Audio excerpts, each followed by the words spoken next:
Knowing Linux as a developer is a very important thing. Quite often you will find yourself using Linux, whether you have a problem with your pod or anything else, you will be compelled in the end to use Linux. Linux is everywhere, and in fact most of the websites we approach today are hosted on Linux server. Whether it's Ubuntu, Fedora or any kind of other distribution, it is in the end being hosted on Linux servers. Let's start learning about Linux. We can explore Linux and use some basic commands. For example, I can do the dir command or ls command and it will display all the files and folders under the current directory. If I want to see my current location, I can type pwd and it will display it. If I want to change directory, I can use the cd command.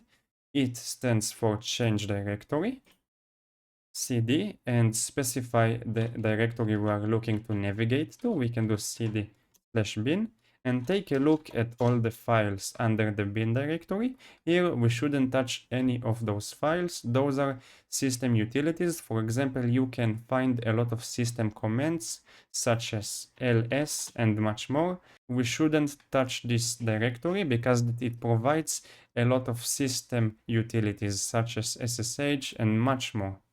Let's go back. In order to go back to the previous folder, we can use the change directory command and specify dots twice. So we can do dot and another dot, and it will redirect us to the previous directory. We can use the clear keyword in order to clear the terminal. Let's say that I am looking to create a certain file. I can use nano in order to do that. And let's create a Python script. For example, I can call it script.py, and here I will just print hello world. Okay, now I can press Ctrl and X, and I should press yes and enter, and it will create this small file. Currently we have permission denied. Okay, so we can go back and we can use the sudo command, which will execute our command as a root user, and it will bypass this limitation. So I can do sudo nano script.py.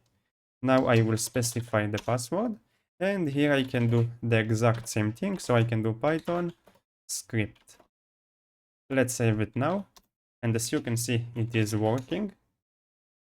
Now we have our script here, and we can use the cat command in order to see its content. As you can see, here is the content of our script. In order to remove this script, we can do sudo rm script.py. Let's try to do ls again, and as you can see, the script is not here anymore. Now, in order to create a directory, we can do mkdir and specify the name of the directory. I can call it test. We got permission denied. Okay, let's use sudo again. And as you can see here, we have our new directory. And now in order to delete the directory, we use rm, but we also specify the dir. It stands for directory, and we specify the name of the directory. Again, permission denied. Okay. Instead of getting the permission deny every time, I can just connect as a root user. I can do sudo and specify the -i. And now I am connected as root. I can execute whatever command I want without limitations. We can go to the etc folder. In this folder, we have configuration files. We can navigate again to systemd, and here all what we have are configuration files for services which start after that we boot. Here you can take a look at some Linux folders. Here we also have the boot folder. We shouldn't touch this folder because this folder is responsible for the boot files which allow our server to boot. Let's talk about storage a bit. We can press the df-h in order to see all the storage in a readable format. And as you can see, we start from the root, and this is the overall storage we have in our Linux. It means that we start from root and we have almost 10 gigabytes. We can use the lsblk to list block devices. It will list all the storage devices we have. If we plug a new drive and it is not mounted, we can still see it here, and based on this we can add this storage to our system. Let's say that we are in a pod and we would like to test the connectivity from our point to a certain endpoint. As you already know, pods, containers, and all of those things use Linux.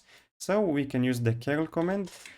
Let's create a basic request to a simple website, https example.com. And as you can see, here is the result. And it means that we managed to connect to this website. So there is a connection, or in other words, a communication.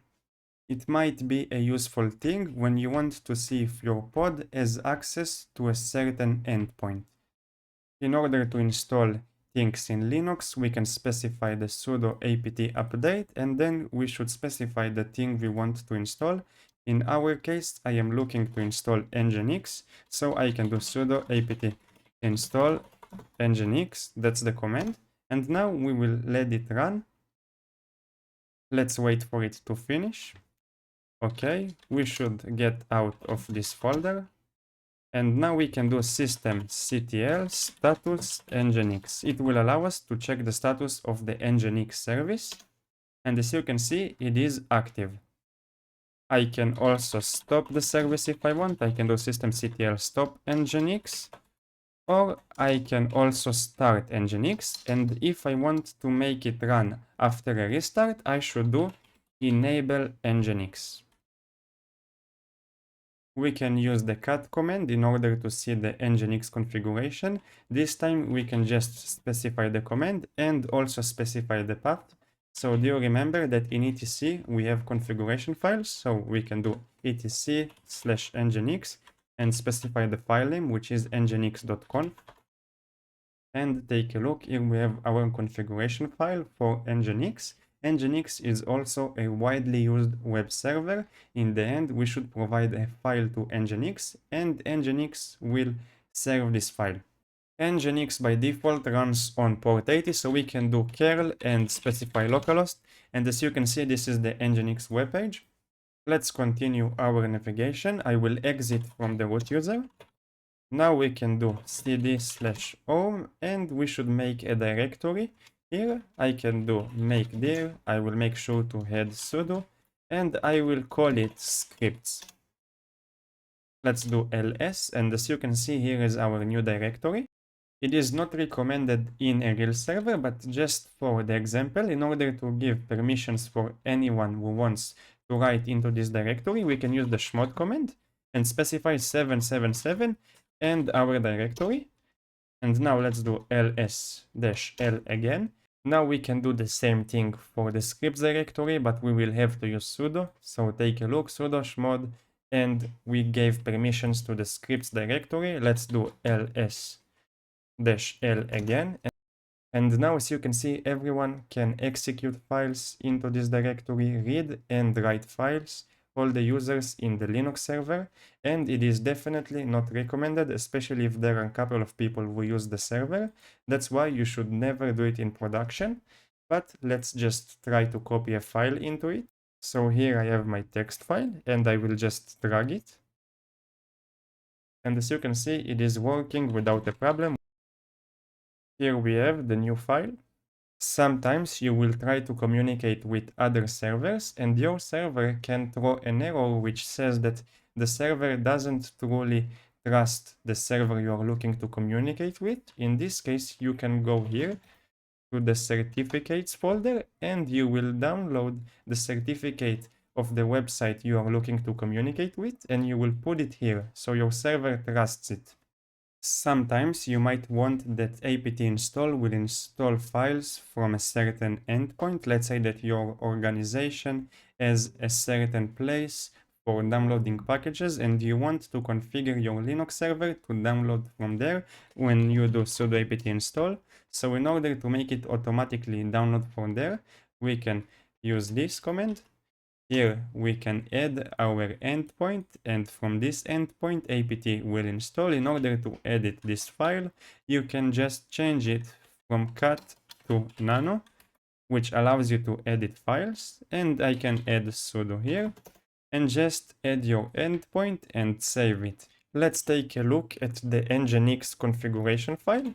We can do cat etc nginx/nginx.conf, and as you can see, we have a lot of things here. What if we are looking to search a specific thing? Then we can use grep for that. So we can do this grep and specify the string we are looking to get. In my case, the string is server. Let's press enter now. And as you can see, we got it. Here we have server a couple of times.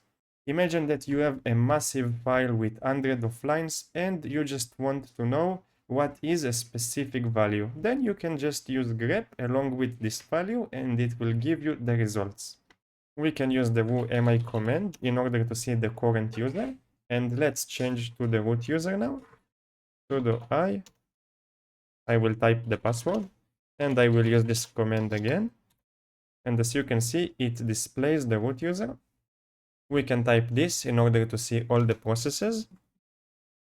As you can see, each process has its own PID, which stands for process ID. In computer science, each process is completely isolated and has its own memory space. In order to see your IP and your network configuration, you can type IP and specify this, or you can just specify A, which is a shortcut for address. You can use the man command in order to see data about a certain command. Let's say that here I have the ls command. If I am looking to see data about this command, I can use this command and it will show me a man page of this command. This is a thing which has all the data towards a certain command. I can specify other commands as well. Let's try to take a look at the fork command, which allows us to create processes. Man fork, and as you can see here we got some data towards this command. In order to see the history of our commands, we can navigate with the arrow keys, or we can specify history and it will show us the history of our commands. Let's take a look again at the man page for the fork command. In order to take a look at a specific keyword, we should use the grep. So here is a very realistic use case of the grep command. Let's just write the keyword thread. I am sure that this keyword will exist. And as you can see here, we got the results. Threads and processes are quite very interesting things in computer science. Each process at least contains one thread, and there is communication with threads because that they share the same memory within a single process. It is a very fascinating topic. I recommend you to go and read about it. We can use the touch command in order to create a file. Let's create a simple text file, touch test, and we should use the text extension. And now we can edit this file with nano. I will just write hello world here and I will save it. Now let's do cut. And as you can see here, we got hello world. Let's take a look at all the processes again. We can type this command and let's go to the top. In order to stop a certain process, we can use the kill command and specify the process ID, which is called PID. It will terminate the process. Please make sure not to accidentally terminate important processes. It can cause damage to your server. And of course, once again, you can use the grep command in order to look for a certain process. So let's take a look at the nginx process. And here we have all the processes which are related to nginx. In order to see the system usage, such as CPU usage, memory usage, you can write top. If you want to see it in a better format, then you should write htop.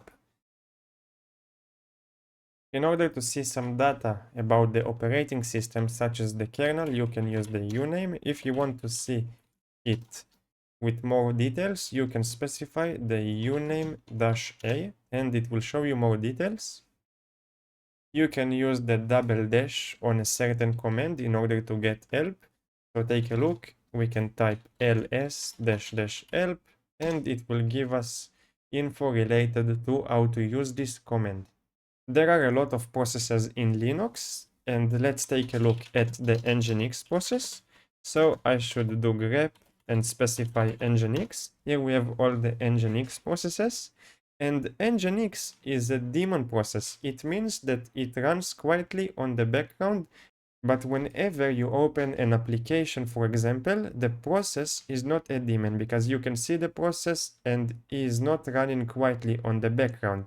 So take a look at this Docker image, for example. Here we run Nginx, and in this Docker image, Nginx is not a daemon. It means that by the moment you go to the pod, all what you can see is the Nginx logs, because it means that Nginx doesn't run quietly in the background.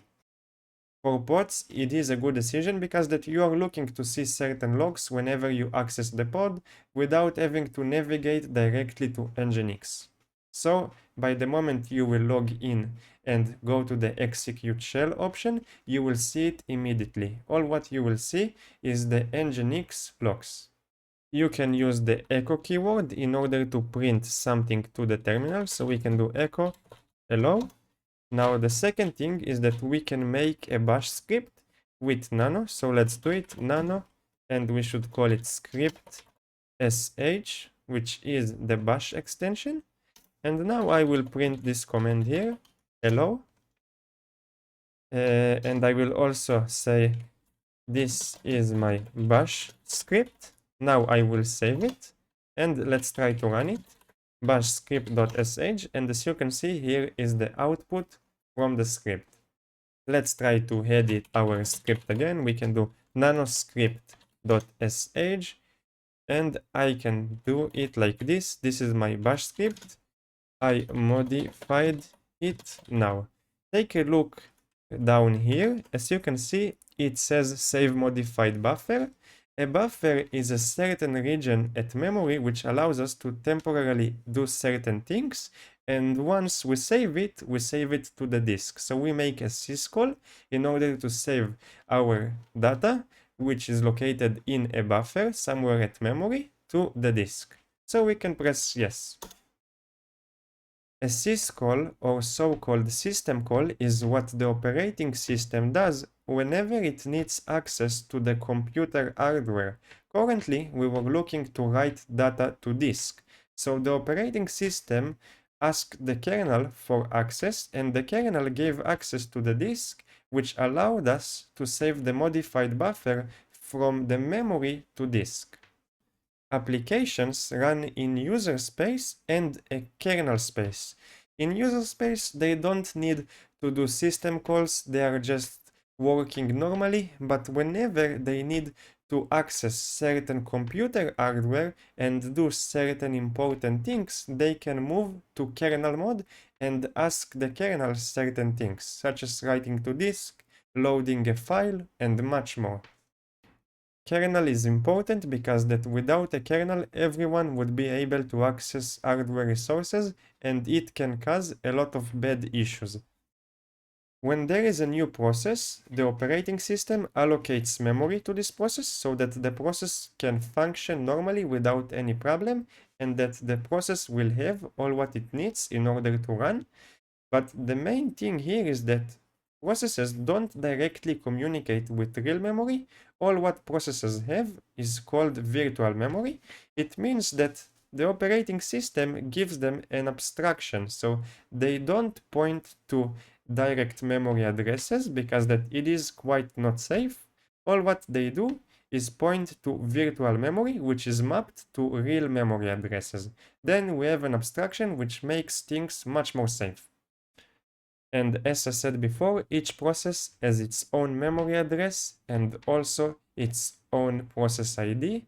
And also each process has its own regions of memory, such as the stack or the heap. Those things are more related to low-level developers. It is related to people who develop in languages such as C.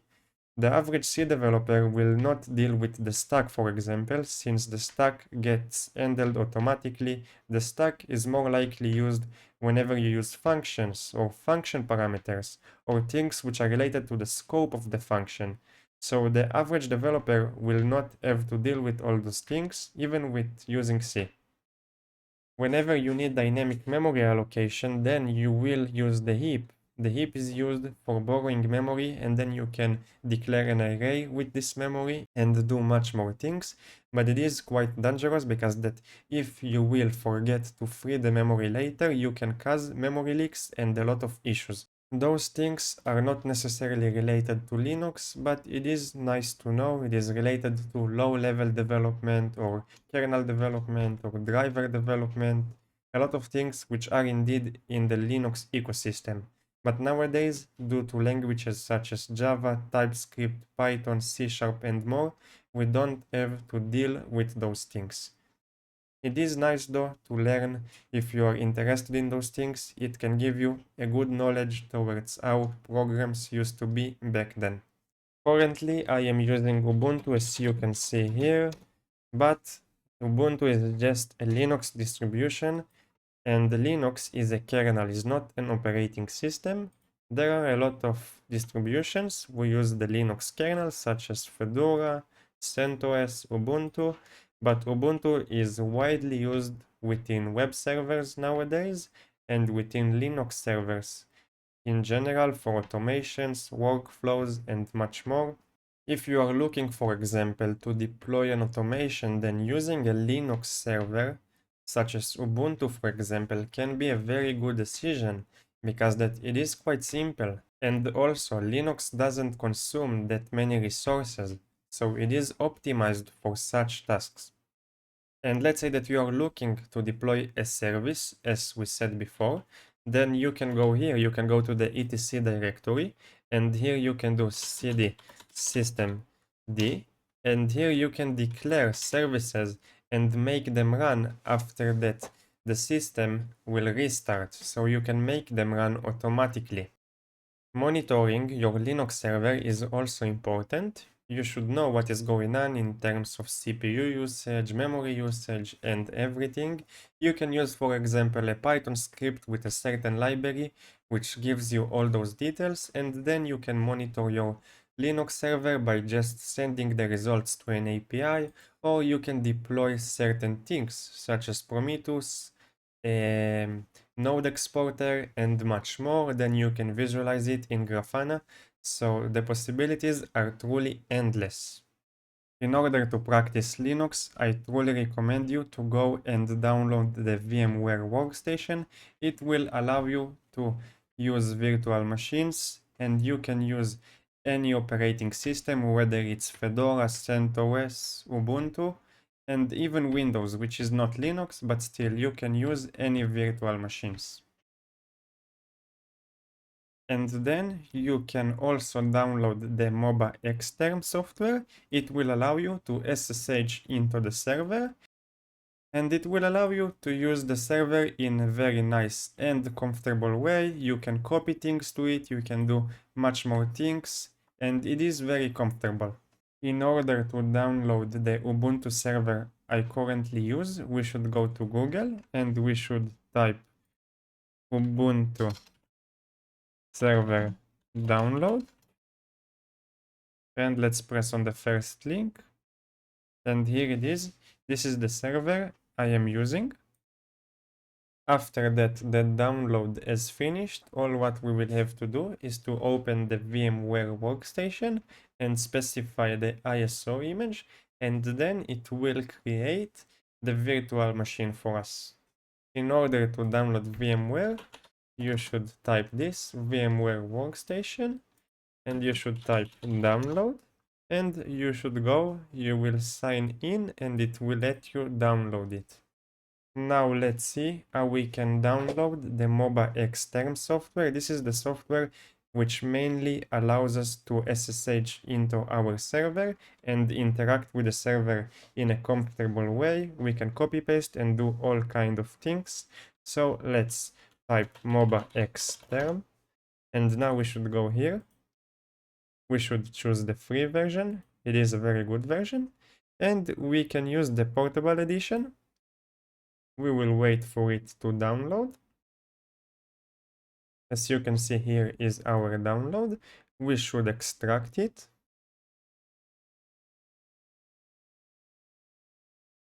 Okay, and here is the software. We can press on it in order to run it.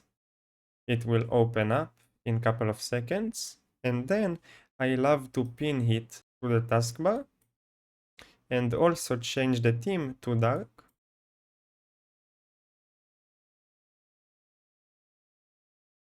And in order to log in, you should press sessions. And here you can use the SSH option. This is the option I use. And you should specify the IP. I will just make a fake IP. And here you should specify the username of the server. So you can call it whatever you want, whatever is the username you have. And then once you press OK, it will attempt to log in. It will ask you for the password of the server, and once you put it, it will let you access it. And here you can rename the server. You can change it to guide, for example, or you can call it whatever you want, for example, backend server. And it will also ask you if you want to save the password or not. If you save the password, then you can just connect to the server by pressing here and it will connect you automatically.